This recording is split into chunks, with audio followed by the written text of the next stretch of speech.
Assalamualaikum warahmatullahi wabarakatuh. Kami dari kelompok 9 ingin mempresentasikan hasil dari kelompok kami tentang teori motivasi.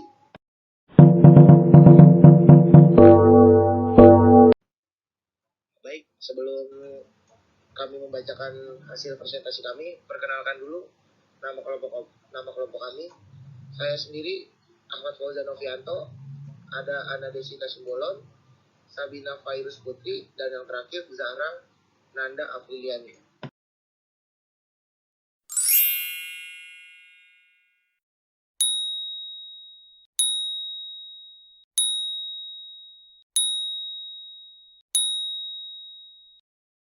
Baik, selanjutnya di sini ada 5 pembahasan yang akan kita bacakan.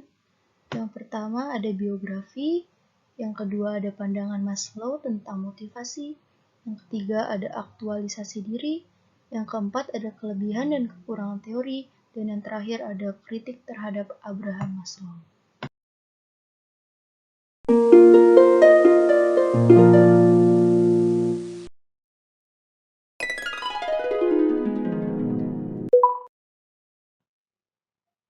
Biografi Abraham Maslow lahir pada 1 April 1908 di Brooklyn, New York, Amerika Serikat. Ia adalah anak sulung dari 7 bersaudara yang lahir dari orang tua imigran Yahudi Rusia.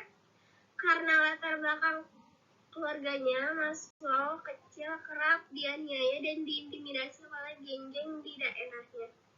Akibat masa kecil yang tidak bahagia dan kesepian, ia menjadi sering menghabiskan waktu di perpustakaan bersama buku-buku.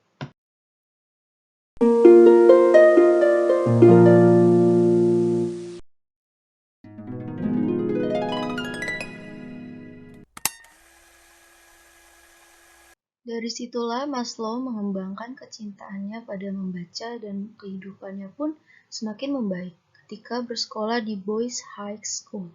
Ia bergabung ke banyak klub akademik dan menjadi editor untuk beberapa majalah sekolah. Setelah lulus, Maslow sekolah hukum di City College of New York. Namun, karena sadar bahwa minatnya ada pada psikologi, ia kemudian pindah ke University of Wisconsin dan bertemu dengan Harry Harlow yang menjadi mentornya. Dari universitas ini pula, Maslow memperoleh 3 gelar dalam bidang psikologi, yaitu sarjana pada 1930, magister pada 1931, dan doktor pada 1934. Semasa kuliah, ia menikah dengan Bertha Gottman pada 1928 dan mempunyai 2 anak. Abraham Maslow meninggal karena serangan jantung pada 1970 dalam usia 62 tahun. B. Pandangan Maslow tentang motivasi. Menurut Abraham Maslow, perilaku manusia sangat dipengaruhi oleh motivasi. Hal ini menyebabkan Maslow menganjurkan sebuah teori motivasi dengan tujuan untuk mengarahkan perilaku manusia agar bisa diarahkan untuk mencapai tujuan. Maslow mengatakan bahwa motivasi menyebabkan perilaku yang diarahkan pada tujuan. Melalui motivasi, manusia bisa diarahkan untuk kebutuhan tertentu. Bagi seorang pemimpin organisasi, perlu mengetahui kebutuhan dari bawahannya. Maslow merumuskan sebuah teori yang kemudian disebut dengan teori hierarki kebutuhan atau the need hierarchy model. Teori Maslow ini terdiri dari tingkatan kebutuhan manusia sesuai dengan skala prioritas. Menurut Maslow, jika kebutuhan dasar terpenuhi, maka seseorang dengan sendirinya akan berusaha untuk memenuhi kebutuhan berikutnya. Maslow juga beranggapan bahwa kebutuhan individu berfungsi sebagai kekuatan pendorong dalam perilaku seseorang. C. Aktualisasi diri. Teori Maslow ini terdiri dari tingkatan kebutuhan manusia sesuai dengan skala prioritas. Menurut Maslow, jika kebutuhan dasar terpenuhi, maka seseorang dengan sendirinya akan berusaha untuk memenuhi kebutuhan berikutnya. Maslow juga beranggapan bahwa kebutuhan individu berfungsi sebagai kekuatan pendorong dalam perilaku seseorang. Manusia baru dapat mengalami puncak pengalaman saat manusia tersebut selaras dengan dirinya maupun sekitarnya. Manusia yang mengaktualisasikan dirinya dapat memiliki banyak puncak dari pengalaman dibanding manusia yang kurang mengaktualisasi dirinya.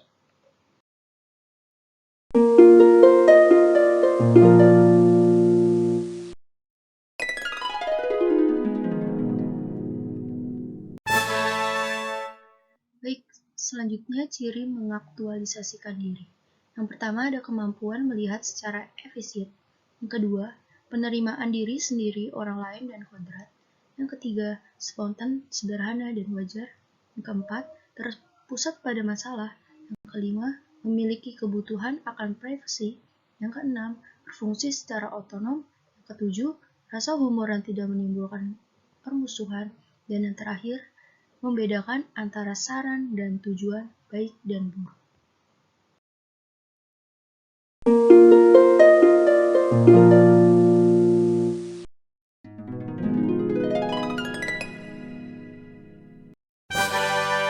Kebutuhan aktualisasi diri. Yang pertama, ada kebutuhan pengenalan diri sendiri. Yang kedua, penerimaan diri sendiri. Yang ketiga, kenyataan diri sendiri. Yang keempat, hubungan interpersonal yang mendalam. Yang kelima, penghargaan diri sendiri. Yang keenam, pemenuhan diri sendiri. Dan yang terakhir, persepsi yang sehat dan realistis. D. Kelebihan dan kekurangan teori. Kelebihan 1. Keuntungan terbesar dari teori motivasi Maslow adalah sangat sederhana untuk dipahami, dan bahkan orang awam pun dapat memahami dan berhubungan dengan teori ini. Karena kita semua melalui satu atau beberapa tahap piramida kebutuhan selama hidup kita. Misalnya untuk karyawan menengah, kebutuhannya akan selalu terbatas pada piramida kebutuhan tingkat rendah, yaitu makanan, tempat tinggal, dan pakaian. Tetapi sejauh menyangkut seorang pengusaha miliarder, prioritas utamanya adalah piramida tingkat atas. Dan itu adalah harga diri atau rasa mencapai semua hal yang, dan dia tidak akan pernah memikirkan tentang makanan, tempat tinggal, pakaian, karena kebutuhan ini telah terpenuhi sejak lama. Kedua, keuntungan lain dari teori ini adalah bahwa ia memberikan pertimbangan pada sifat dasar manusia yang menuntut lebih banyak karena kebutuhan tingkat yang lebih rendah terpenuhi. Hal ini dapat lebih dipahami dengan bantuan contoh, misalkan seorang anak kecil lapar dan dia diberikan dua pilihan, satu adalah makanan dan yang lainnya adalah mainan.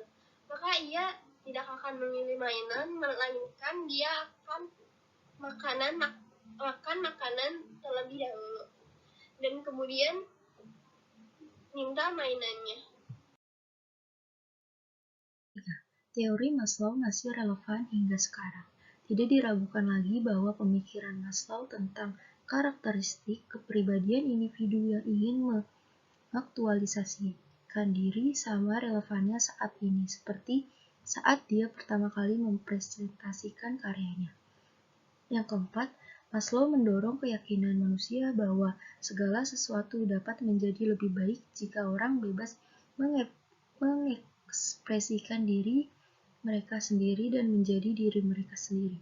Yang kelima, studi intensif Maslow mengenai manusia menghasilkan karakteristik aktualisasi diri. Di antaranya, manusia mampu menerima diri mereka sendiri dan orang lain sebagaimana adanya. Manusia dapat menaruh perhatian kepada diri sendiri, tetapi juga mampu menyadari kebutuhan dan keinginan orang lain. Manusia mampu merespon dengan baik keunikan yang dimiliki daripada merespon dengan cara yang stereotip. Manusia mampu menjalani hubungan akrab setidaknya dengan beberapa orang yang istimewa. Manusia mampu menjadi kreatif dan spontan. Manusia mampu menolak kompromi dan bersikap tegas pada tuntutan realistis. Kekurangan. Yang pertama, kekurangan dari teori ini adalah bahwa tidak semua individu berpikir dengan cara yang sama, sehingga untuk beberapa individu, kasih sayang dan rasa hormat sosial lebih penting daripada kebutuhan keselamatan, dan itulah alasan mengapa kita melihat banyak orang melakukan acara ulang tahun anak-anak mereka. atau pernikahan serta membeli mobil mahal untuk pamer kepada masyarakat sebelum membeli asuransi untuk keluarga atau membeli rumah untuk keluarga karena mereka mendapatkan kepuasan lebih dari pamer kepada masyarakat daripada memenuhi kebutuhan keselamatan keluarga. Yang kedua, hierarki Maslow juga gagal memperhitungkan individual difference. Tidak ada bukti yang menunjukkan setiap manusia mengalami kebutuhan dalam urutan yang ditentukan Maslow. Faktanya, hanya ada sedikit bukti empiris yang mendukung teori tersebut. Yang ketiga, sangat sulit untuk mengukur kepuasan yang didapat seseorang setelah memenuhi setiap tingkat kebutuhan karena sifatnya subjektif. Teori ini juga kurang tepat mengenai jumlah kepuasan yang harus dialami individu sebelum kebutuhan berikutnya yang lebih tinggi akan muncul. Karenanya sebagian orang akan merasa puas bahkan setelah memenuhi kebutuhan fisiologis dan safety, sementara sebagian orang tidak akan terpuaskan dengan memenuhi semua tingkat kebutuhan.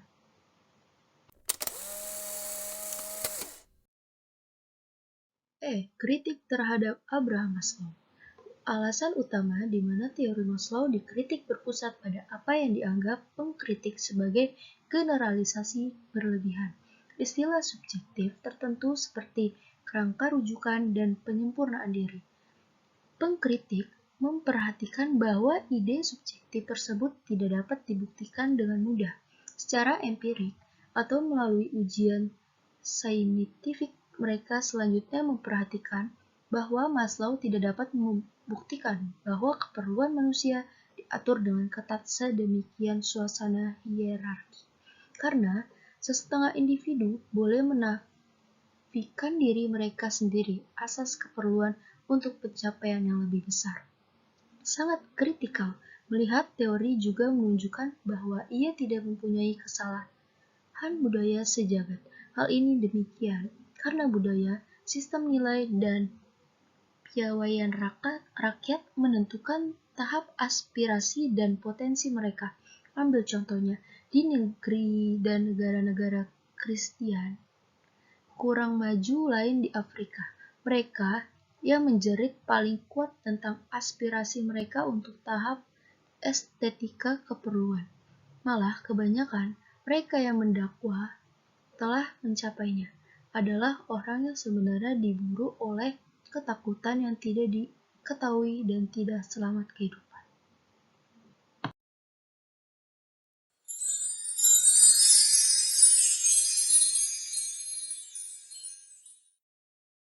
Sekian presentasi dari kelompok kami.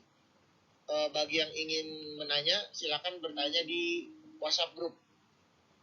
Terima kasih.